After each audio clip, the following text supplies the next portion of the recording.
Good evening, everyone. I'd like to welcome you all to the January 18th regular meeting of Council. And I would first like to recognize that we are gathered on the traditional territory of the Sinamic First Nation. Our clerk tonight will be Ms. Sheila Gurry.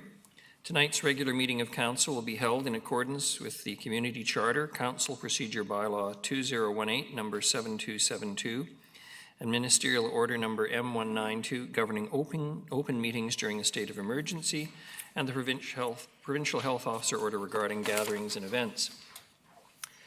Therefore, members of the public are required to observe meetings virtually and not attend in person, and question period will be suspended throughout the duration of the provincial health orders in effect. The first item on the agenda is the introduction of late items, and Ms. Gurry, we have a couple. Yes, thank you, Your Worship. For late items this evening, agenda item 14B, we're adding Councillor Hemmond's notice of motion regarding a memorandum of understanding between Island Health and BC Housing with respect to the Navigation Centre, as well as the timeline for the implementation of a situation table. As well, item 15B, correspondence dated January 13th, 2021, from Jeff Bowlby, Director General, Census Management Office, Statistics Canada, regarding the 2021 Census of Population. And that's it, Your Worship. Thank you very much. A motion for approval of the agenda is amended. Moved Councillor Bonner, seconded Councillor Thorpe. All those in favour? Opposed? Motion carried. Motion for adoption of the minutes as circulated. Moved Councillor Hemmons, seconded Councillor Thorpe. All those in favour? Motion carries. I'd now like to move on to the Mayor's report. A couple of items to start off, and that's a news release respecting Bevan Kinsman Partissa Park improvements that are in the planning stage. A very good news announcement which will enhance the Partissa Park. As many know, that covers 23 forested acres. It has an extensive trail work. And the forest is estimated to be 60 to 80 years old, comprised of second growth stand consisting predominantly of Douglas fir with secondary components of arbutus, western red cedar, and shore pine, and as most of us know, is a pretty popular place. In Mr. Sims' department, we have a new solid waste collection schedule in effect. And I say as a compliment to staff, notwithstanding changes, that we've had very little public comment or criticism about it. It represents a fairly significant but very positive change. Transitions to new routes are taking place over a period of 2 weeks, including weekends between January 16th and January 30th. My sister-in-law was most impressed to have her garbage picked up on a weekend. Residents are asked to check their curbside collection schedule carefully for the month of January, as some collection days may not follow in a regular pattern, and that ensures a smooth transition without loss of service.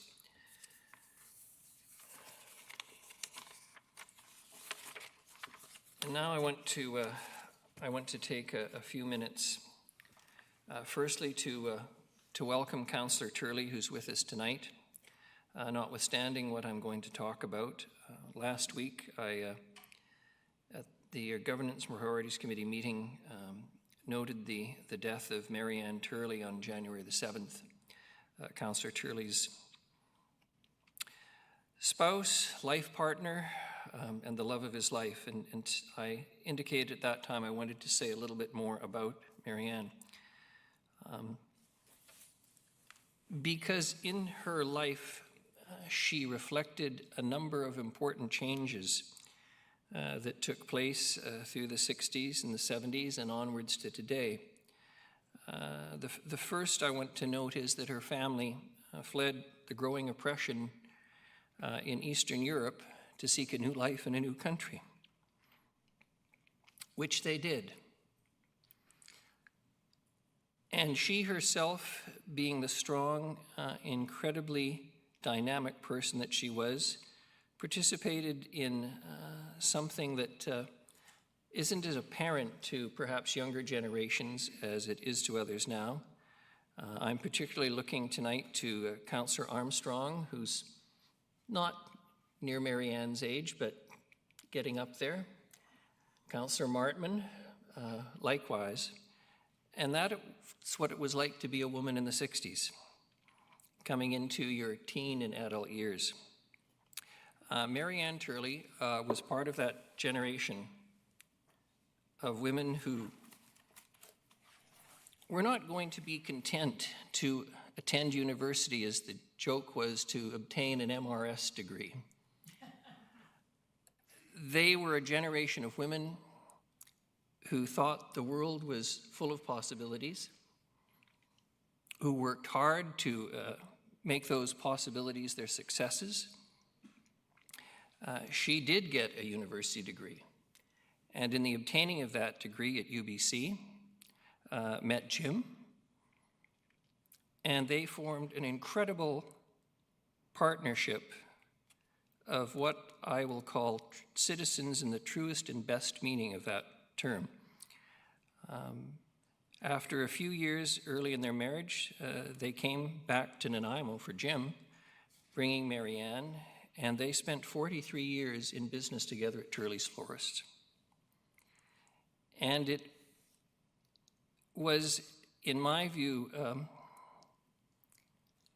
a wonderful gift that Jim brought to Nanaimo by bringing Marianne to this community.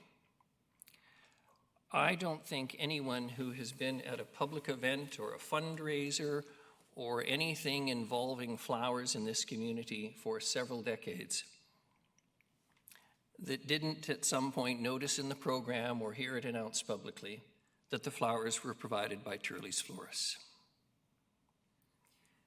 Marianne herself, consistent with that incredible energy that I described, but not being a flower child of the 60s, but the dynamic woman I've referred to, wanted and did it all. And so that one of the reasons Councillor Hemmens, who's one of the younger members here tonight, and women like her play roles in business and in politics and in the world outside of the home, is because of the example and the drive of women like Marianne Turley. This thing that we think of as a more modern world didn't come easily. Marianne wasn't just someone who, how shall I say, played a small role in business. Her and Jim were true partners in everything they did. And when I say she did it all and wanted it all, 3 children. 3 children, active business, participation in the community, which is so beautifully described in the obituary in the bulletin, particularly in the arts and culture community that she so championed. I think it's going to be very hard for anyone who's familiar with the incredible success of the Van Crallen Symphony not to realize that her absence from that organization is going to be something that will be almost impossible to fill.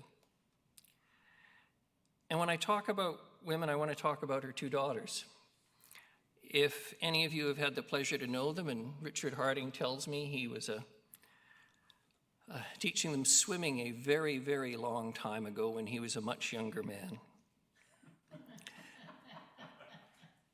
They became exactly what any parent would hope for their children generally, but most particularly for their girls. Strong, independent, career, did it all, just like their mother's generation. But the difference is that they could do it to some extent as a matter of choice, because there was a generation of women like their mother who broke the ceilings, who took the crap, who put up with the sexism, who didn't accept that they had any restrictions on their ability to move through society, to succeed, to fail, and to become the examples to their daughters that are so important. So I just want to say tonight, on behalf of council and this city, to Jim Turley and his family, I want to express incredible gratitude for who she was, what she did, what she contributed, and the amazing example she was for girls in this community who want to make the better world that we all talk about. And having done it all, as I say, with energy and passion and drive, gaining not just affection, but incredible respect in this city. So thank you, Mary Ann Turley. Thank you, Jim Turley. Thank you to your family, because all of that meant, as much as she was an amazing mother, it meant time away from her family to make her significant and remarkable contribution to our community. I just want to conclude by saying that completely consistent with the Turleys' desire to give back to the community and forgive the joke, I come from a generation where you sent flowers on somebody's death, and flowers have been sent. But we've moved to a different time where it's tougher on florists in some respects, where we talk about charitable donations in honor. And it is just so fittingly appropriate that there are two charities, the Nanaimo Regional General Hospital Foundation, where if money is designated in her memory, it will go towards the delivery of cancer services.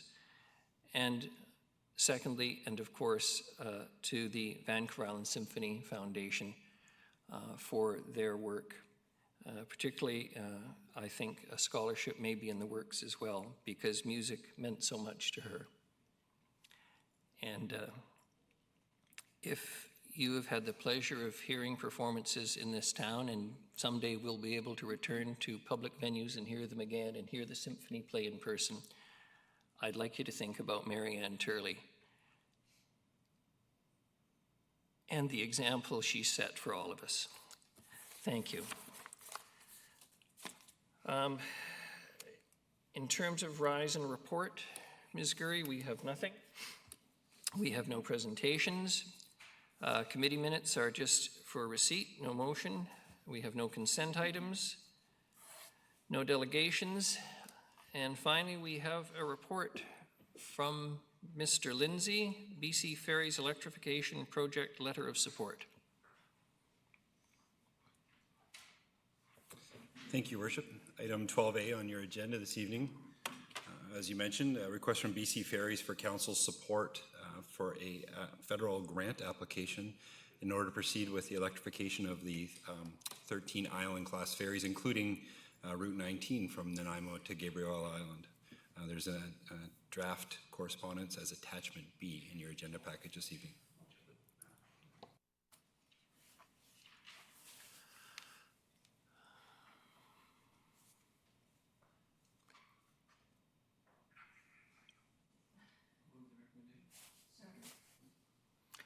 Moved Councillor Brown, seconded Councillor Armstrong. All those in favor? Opposed? Motion carries. The next is the appointment of Bylaw Enforcement Officer. Mr. Lindsay, again, please. Thank you, Your Worship. We're here this evening seeking council's support in the appointment of Gary McHady as a Bylaw Enforcement Officer under our licensing and control of animal bylaw. Mr. McHady is part of the animal control contract team and will be available for backup and coverage for that service. Moved Councillor Thorpe, seconded Councillor Hemmens. All those in favor? Opposed? Motion carries. Thank you very much. The next is development permit number DP 1142-135-139-147-151 Halliburton Street and 940 Milton Street. Mr. Lindsay. Thank you, Your Worship. As you mentioned, this is a development permit application for a 79-unit development on what I would describe as the northeast corner of Halliburton and Milton. There are some images of the proposed development in your package. Maybe I'll ask if those can be brought up. They're attachment F. Thank you. So this is, if you're looking towards that intersection, you can see what is one project is essentially two buildings that are connected by underground parking. And if you move down to the next slide, we can see that these two proposed buildings within the context of the surrounding neighborhood. And what I would note on here, Your Worship, is the multifamily project, which is just north of this site. is just very close to completion, if not at the point where people are now moving into that building, and that's a project by the same developer. So they have quite a vision that they're proposing for Halliburton with a number of these projects. So this would be their second project, so to speak, but will result in these two detached buildings. There is, as outlined in the report, a height variance request from 14 meters to 15.8. As you can see on these images, and maybe if we can just go back to the first image, maybe you can see it better, is the building after the third floor, it actually does step back, and then a large portion of the variance is actually for the guardrail that is on the rooftop patio, which is set back a further 4 meters. So the majority of it will not actually be able to be seen from the road, just with the articulation of the building. There's also a front yard variance request for underground parking. So the underground parking structure, the bylaw requires 1.8 meters from the road right-of-way. In this case, it's being reduced to 0.75. Staff are supportive of the variance, and there'll be obviously no implications visible on the street. Your Worship, the applicant, through our density bonusing, has achieved Tier 2 density bonusing, and the project will be just about 1.82 FAR, so just under the maximum 1.85 FAR permitted under the bylaw. I'm certainly happy to take any questions from Council, Your Worship. Councillor Martman, I'd like to move the recommendations. seconded. Councillor Armstrong. If I can just speak to that. I can see that the design advisory panel had approved it. They had made some adjustments as per the advisory, and that I just am look forward to seeing this completed on Halliburton and Milton, and I believe this is really changing our landscape downtown. Thank you. Thank you. Councillor Gesselbrock. Thank you, Your Worship.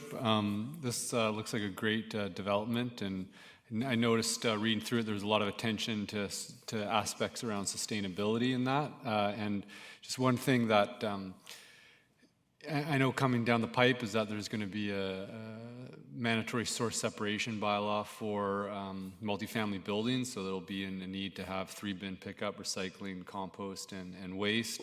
And I'm just curious, is there any allowances put in place for greater space sort of in the waste collection for these new buildings?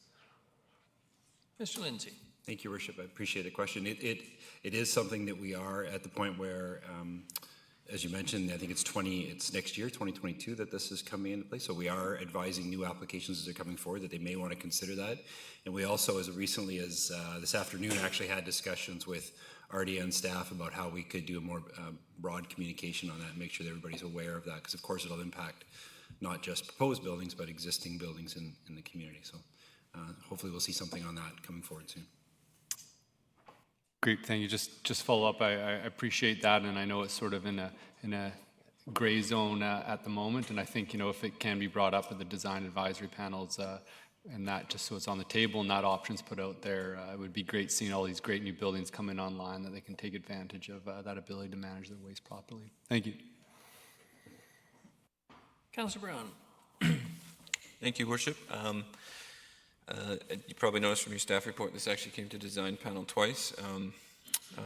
On the request of the panel that it come back, as there was some significant changes suggested by the panel. So I think the applicant responded to them very well, in particular the step back after the third story to better reflect the community design guidelines in the South End Community Neighborhood Plan. So I just wanted council to be aware of that, and also just the information that they weren't minor changes that the design panel made, they were quite significant. So thankful that the applicant came back with those, and we have the project before you, which I think is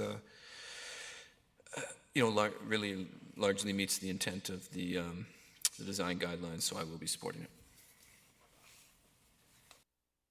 Thank you very much. Seeing no other speakers, all those in favor? Any contrary? None. Motion carries. Thank you very much. The next is bylaws, financial plan bylaw 2020 number 7320. Councillor Bonner.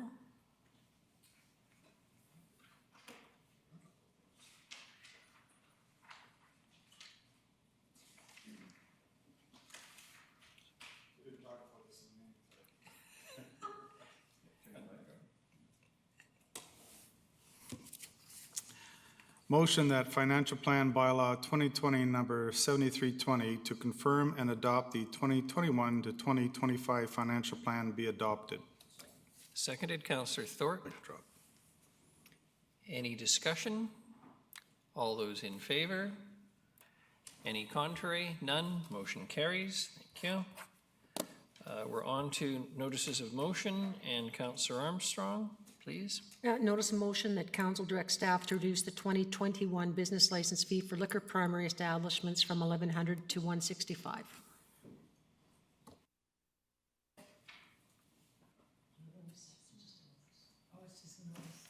Thank you, Councillor Armstrong. The next is Councillor Hemmens. Notice of motion respecting memorandum of understanding between Island Health and BC Housing. Thank you, Your Worship. At the next regular council meeting, I will bring forward a motion asking council direct staff to report back to council with an update regarding the memorandum of understanding between Island Health and BC Housing related to the Navigation Centre, as well as the timeline of implementation of the provincially funded situation table in the city. Thank you very much. The next is other business, item 15. There's correspondence dated December 21st, 2020 from Myra Thompson, re-homeless population displaced from Wesley Street encampment. Councillor Hemmens. Thank you, Your Worship. I'll move to receive this as official correspondence, as well as direct it to the Health and Housing Task Force for their information. And we have a seconder, Councillor Bonner. Any discussion? All those in favor?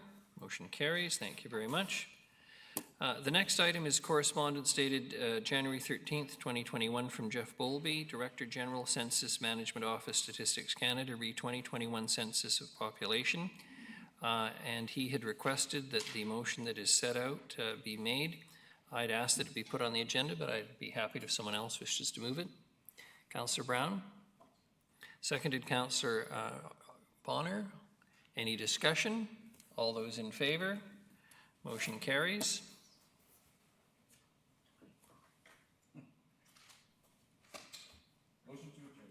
Motion to adjourn, Councillor Brown, seconded Councillor Martman. All those in favor?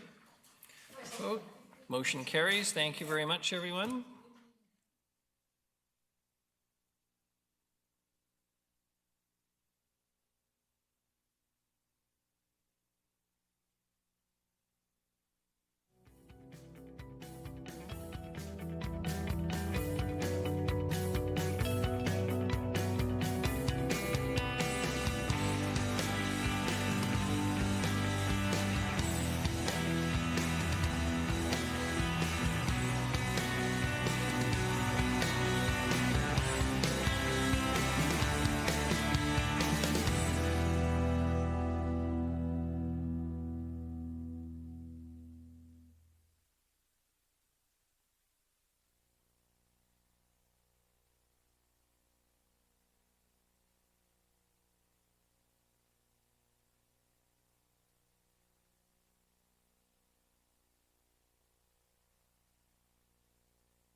Hi, Leonard Krogh here. I'm here with Karen Lindsay today. She's going to show me how to sign up for our app. Voyant Alert, the City of Nanaimo's emergency notification system.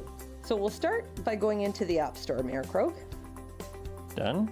Next, you're going to hit search. And you're going to search for the app, which is Voyant Alert. So it's VOYENT. Now you see, it's already selected it. Click there, hit get, and then we're going to install. And why are we downloading this app? We're downloading that so that you can get this onto your phone system, and what it will do is it will send you a push notification out. So if the City of Nanaimo issues an emergency alert, it will